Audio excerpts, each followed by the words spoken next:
ನಮಸ್ಕಾರ.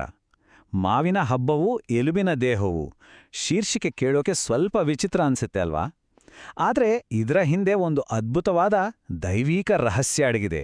ಬನ್ನಿ ಈ ಕಥೆಯ ಆಳಕ್ಕೆ ಇಳಿದು ನೋಡೋಣ. ಯೋಚನೆ ಮಾಡಿ, ಒಂದೇ ಒಂದು ಮಾವಿನ ಹಣ್ಣು ಅದು ಹೇಗೆ ಒಬ್ಬ ಸಾಮಾನ್ಯ ಹೆಣ್ಮಗಳನ್ನ ಮಹಾಸಂತಳನ್ನಾಗಿ ಮಾಡುತ್ತೆ, ದೈವಿಕ ಶಕ್ತಿಯನ್ನ ಹೇಗೆ ತೆರೆದಿಡುತ್ತೆ? ಇದೇ ಈ ಕಥೆಯ ಮೂಲ ಪ್ರಶ್ನೆ. ಒಂದು ಹಣ್ಣಿಗೂ ಒಂದು ಪವಾಡಕ್ಕೂ ಎಲ್ಲಿಯ ಸಂಬಂಧ? ಬನ್ನಿ ಉತ್ತರ ಹುಡುಕೋಣ. ನಮ್ಮ ಕತೆ ಶುರುವಾಗೋದು ಕಾರೈಕಾಲ್ ಅನ್ನೋ ಒಂದು ಬಂದರು ಪಟ್ಟಣದಲ್ಲಿ. ಅಲ್ಲಿ ಪುನಿತಾವತಿ ಅಂತ ಒಬ್ಬಾಕೆ ಇದ್ರು. ತುಂಬಾನೇ ದೊಡ್ಡ ಶಿವಭಕ್ತೆ. ಅವರ ಪತಿ ಪರಮದತ್ತನ್ ಒಬ್ಬ ವ್ಯಾಪಾರಿ. ಎಲ್ಲರ ಹಾಗೆ ಅವಳದ್ದು ಒಂದು ಸಾಮಾನ್ಯ ಜೀವನ. ಒಬ್ಬ ಭಕ್ತ ಪತ್ನಿಯ ಇಕ್ಕಟ್ಟು. ಈ ಭಾಗದಲ್ಲಿ ಪುನಿತಾವತಿಯ ಜೀವನದಲ್ಲಿ ಒಂದು ದೊಡ್ಡ ಸಂಕಷ್ಟ ಎದುರಾಗತ್ತೆ. ಇಲ್ಲಿಂದಲೇ ಅವಳ ಅಸಲಿ ಪರೀಕ್ಷೆ ಶುರುವಾಗೋದು. ಸರಿ, ಕತೆ ಹೀಗಿದೆ ನೋಡಿ. ಒಂದು ದಿನ ಪರಮದತ್ತನ್ ಮನೆಗೆ 2 ಮಾವಿನ ಹಣ್ಣನ್ನ ಕಳಿಸ್ತಾನೆ. ಸರಿನಾ? ಅದೇ ಹೊತ್ತಿಗೆ ಹಸಿದುಕೊಂಡಿದ್ದ ಒಬ್ಬ ಸಾಧು ಅವರ ಮನೆ ಬಾಗಿಲಿಗೆ ಬರ್ತಾರೆ. ಪುನೀತಾವತಿ ಏನ್ಮಾಡ್ತಾಳೆ, ತನ್ನ ಭಕ್ತಿಭಾವದಿಂದ ಆ 2 ಹಣ್ಣುಗಳಲ್ಲಿ ಒಂದನ್ನ ಆ ಸಾಧುವಿಗೆ ಊಟದ ಜೊತೆ ಕೊಟ್ಬಿಡ್ತಾಳೆ. ನೋಡೋಕಿದು ಚಿಕ್ಕ ದಾನ ಅಷ್ಟೇ, ಆದರೆ ಕಥೆಗೆ ದೊಡ್ಡ ತಿರುವು ಕೊಡೋದೇ ಈ ಘಟನೆ.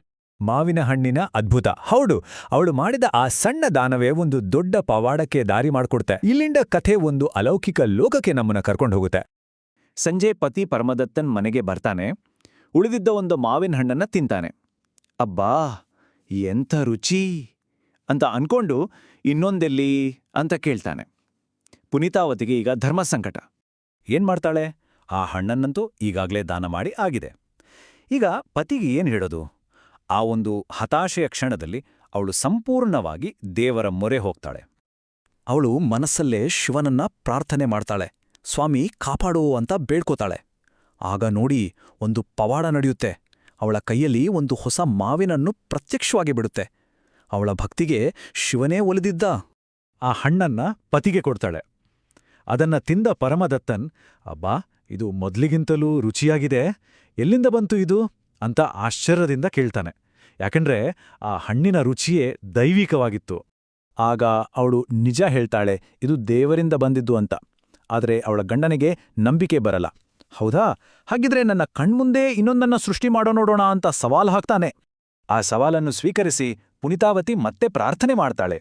ಇನ್ನೊಂದು ಮಾವಿನ ಹಣ್ಣು ಪ್ರತ್ಯಕ್ಷವಾಗುತ್ತೆ. ಆದರೆ ಗಂಡನ ಕೈಗೆ ಕೊಟ್ಟ ತಕ್ಷಣ ಅದು ಮಾಯವಾಗಿ ಹೋಗುತ್ತೆ. ಈಗ ಅವನಿಗೆ ಖಾತ್ರಿಯಾಗುತ್ತೆ, ತನ್ನ ಪತ್ನಿ ಸಾಮಾನ್ಯಳಲ್ಲ ಅಂತ. ಈ ಪವಾಡ ಅವನಲ್ಲಿ ಭಕ್ತಿಗಿಂತ ಹೆಚ್ಚಾಗಿ ಭಯವನ್ನೇ ಹುಟ್ಟಿಸ್ಬಿಡುತ್ತೆ. ಅದೇ ನಮ್ಮ ಮುಂದಿನ ಭಾಗ, ಮನುಷ್ಯನ ಭಯ. ಹೌದು, ಪರಮದತ್ತನಿಗೆ ಭಯ ಶುರುವಾಗುತ್ತೆ. ತನ್ನ ಜೊತೆ ಇರೋಳು ತನ್ನ ಹೆಂಡತಿಯಲ್ಲ, ಒಬ್ಬ ದೈವಾಂಶ ಸಂಭೂತೆ ಅಂತ ಅವನಿಗೆ ಅರಿವಾಗುತ್ತೆ. ಈ ಅರಿವೇ ಅವರ ಸಂಬಂಧವನ್ನೇ ಬುಡಮೇಲ್ ಮಾಡುತ್ತೆ. ನೋಡಿ, ಆ ಭಯದಿಂದ ಅವನೇನ್ ಮಾಡ್ತಾನೆ, ವ್ಯಾಪಾರಕ್ಕೆ ಹೋಗ್ತೀನಿ ಅಂತ ಸುಳ್ಳು ಹೇಳಿ ಪುನೀತಾವತಿಯನ್ನ ಬಿಟ್ಟು ಹೊರಟೋಗ್ತಾನೆ. ದೂರದ ಪಾಂಡ್ಯರಾಜ್ಯದಲ್ಲಿ ನೆಲೆಸಿ ಬೇರೆ ಮದುವೆ ಮಾಡಿಕೊಂಡು ಹೊಸ ಜೀವನವನ್ನೇ ಶುರು ಮಾಡಿಬಿಡ್ತಾನೆ. ಹಲವು ವರ್ಷಗಳ ನಂತರ ಪುನೀತಾವತಿಯ ಸಂಬಂಧಿಕರು ಅವಳನ್ನು ಹುಡುಕೊಂಡು ಪರಮದತ್ತನ ಹತ್ರ ಕರೆದುಕೊಂಡು ಹೋಗ್ತಾರೆ. ಆದರೆ ಅವನೇನ್ ಮಾಡ್ತಾನೆ ಗೊತ್ತಾ? ಅವಳ ಕಾಲಿಗೆ ಬಿದ್ದು ಪೂಜೆ ಮಾಡ್ತಾನೆ. ನಾನೊಬ್ಬ ದೇವತೆ ಜೊತೆ ಸಂಸಾರ ಮಾಡೋಕ್ಕಾಗಲ್ಲ ಅಂತ ಹೇಳ್ಬಿಡ್ತಾನೆ. ಆ ಕ್ಷಣದಲ್ಲಿ ಪುನೀತಾವತಿಯ ಲೌಕಿಕ ಜೀವನ ಮುಗಿದೋಗುತ್ತೆ. ಹೀಗೆ ಗಂಡನೇ ತನ್ನನ್ನು ದೇವತೆ ಎಂದು ಕರೆದ ಮೇಲೆ ಪುನೀತಾವತಿಯ ಜೀವನದಲ್ಲಿ ಒಂದು ಹೊಸ ಅಧ್ಯಾಯ ಶುರುವಾಗುತ್ತೆ. ಅದೇ ಸಂತಳ ದೇಹ. ಗಂಡನೇ ತನ್ನನ್ನು ಕೈಬಿಟ್ಟ ಮೇಲೆ ಈ ಸುಂದರ ದೇಹ ಯಾರಿಗಾಗಿ ಅಂತ ಅವಳು ಯೋಚಿಸ್ತಾಳೆ. ಈ ಲೌಕಿಕ ಸೌಂದರ್ಯಕ್ಕಿಂತ ಶಿವನ ಸೇವೆಗೆ ಮೀಸಲಾದ ಒಂದು ರೂಪ ಬೇಕು ಅಂತ ಅವಳು ಶಿವನನ್ನೇ ಬೇಡ್ಕೊಳ್ತಾಳೆ. ಇಲ್ಲಿ ನೋಡಿ, ಈ ಹೋಲಿಕೆ ಎಷ್ಟು ಅರ್ಥಪೂರ್ಣವಾಗಿದೆ. ಒಂದು ಕಡೆ ಪತಿಗಾಗಿದ್ದ ಪುನೀತಾವತಿಯ ಸುಂದರ ಮಾನವ ರೂಪ, ಇನ್ನೊಂದು ಕಡೆ ದೇವರಿಗಾಗಿ ಅವಳು ಪಡೆದ ಅಸ್ಥಿಪಂಜರದ ತಪಸ್ವಿ ರೂಪ, ಅದೇ ಕಾರೈಕಾಲ್ ಅಮ್ಮಯ್ಯಾರ್. ಇದು ಲೌಕಿಕ ಪತ್ನಿಯಿಂದ ದೈಲಿಕ ಸಂತಳಾಗಿ ಅವಳ ಸಂಪೂರ್ಣ ಪಯಣವನ್ನೇ ತೋರಿಸುತ್ತೆ. ಆ ಹೊಸ ರೂಪದಲ್ಲೇ ಅವಳು ನೇರವಾಗಿ ಕೈಲಾಸ ಪರ್ವತಕ್ಕೆ ಹೊರಡ್ತಾಳೆ. ಅದು ಎಂಥ ಭಕ್ತಿ ನೋಡಿ! ಆ ಪವಿತ್ರ ನೆಲಕ್ಕೆ ತನ್ನ ಕಾಲು ತಾಗಬಾರ್ದು ಅಂತ ತಲೆಯ ಮೇಲೆಯೇ ನಡ್ಕೊಂಡು ಹೋಗ್ತಾಳೆ. ಅವಳ ಈ ಪರಿವರ್ತನೆಯ ನಂತರ ಕಾರೈಕಾಲ್ ಅಮ್ಮಯ್ಯಾರ್ ಅವರ ಹೆಸರು ಚಿರಸ್ಥಾಯಿಯಾಗುತ್ತೆ. ಅವರ ಪರಂಪರೆ ಇವತ್ತಿಗೂ ನಮ್ಮ ಜೊತೆಗಿದೆ. ಬನ್ನಿ, ನಮ್ಮ ಕಥೆಯ ಕೊನೆಯ ಭಾಗದಲ್ಲಿ ಅವರ ಪ್ರಭಾವದ ಬಗ್ಗೆ ತಿಳಿಯೋಣ. ಕೈಲಾಸ ತಲುಪಿದಾಗ ಸ್ವತಃ ಶಿವನೇ ಅವಳನ್ನ ಸ್ವಾಗತಿಸ್ತಾನೆ. ಆದರೆ ಒಬ್ಬ ಭಕ್ತೆ ಅಂತಲ್ಲ, ಅಮ್ಮಯ್ಯೇ ಅಂದ್ರೆ ಅಮ್ಮ ಅಂತ ಪ್ರೀತಿಯಿಂದ ಕರೀತಾನೆ. ಎಂಥ ದೊಡ್ಡ ಗೌರವ ಅಲ್ವಾ?